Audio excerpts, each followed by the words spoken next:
ഹരി ഓം. നിശ്ചല പ്രേമാനന്ദ സ്വരൂപമാകുന്നു ഈശ്വരൻ. നിശ്ചല പ്രേമ ആനന്ദ സ്വരൂപൻ. തല ഇങ്ങനെ നിരന്തരം ചലിച്ചുകൊണ്ടിരിക്കുകയല്ലേ? ചിന്തകൾ വികാരവിചാരങ്ങളായി ഒഴുകി ഒലിച്ചു വന്നുകൊണ്ടിരിക്കുകയല്ലേ? ജീവിതമോ ചിന്തകൾക്കു വികാരങ്ങൾക്ക് വിചാരങ്ങൾക്കടിമപ്പെട്ട്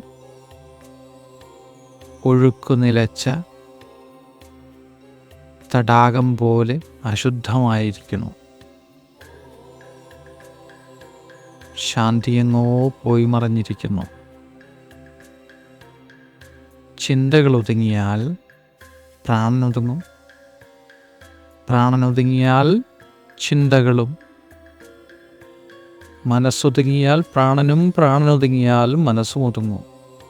സഹസ്രാരം ആജ്ഞാചക്രം ബിന്ദുവിസർഗം പരിപൂർണ പരിശുദ്ധിയിലേക്കെത്തും. വിചാരങ്ങൾ അപ്രത്യക്ഷമാകും. ശാന്തസ്വരൂപമായി മാറും. നിശ്ചല തത്വത്തെ അറിഞ്ഞനുഭവിച്ചിരിക്കണോ? തലയോട്ടി ആയി മാറി. തലയ്ക്കകങ്കാലിയായി കപാലധാരിയായി മാറിയിരിക്കുന്നു. അഘോരിയായിരിക്കുന്നു. നിശ്ചല തത്വത്തെ അറിഞ്ഞിരിക്കുന്നു. നിശ്ചല തത്വമായി മാറിയിരിക്കുന്നു. തലകാലിയായവൻ, കപാലം ധരിച്ചവൻ അഘോരി. ഹൃദയത്തിലോ മതം, മത്സര്യം, ഡംബ്, അസൂയാദികളാൽ കലുഷമായിരിക്കുന്ന ഹൃദയചക്രത്തിൽ ഇതാ പ്രേമോദയം ഉണ്ടായിരിക്കുന്നു. ഹൃദയചക്രം സ്വരൂപമായ പ്രേമത്തിലേക്ക്, പ്രേമസ്വരൂപത്തിലേക്ക് വിടർന്ന് വിലസിക്കുന്നു.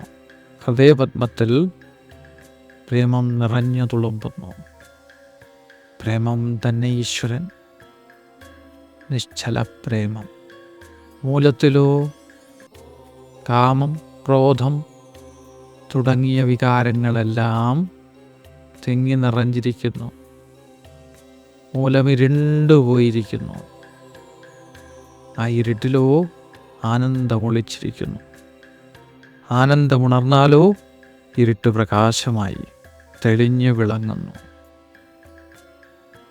മൂലാധാര ചക്രത്തിൽ ആനന്ദസ്വരൂപനായി അവനിതാ ഉണർന്നെഴുന്നേൽക്കുന്നു.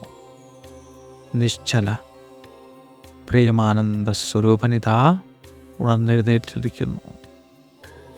ഘോരിയെ വശത്താക്കി, മനസ്സിനെ വശത്താക്കിയവൻ അഘോരി.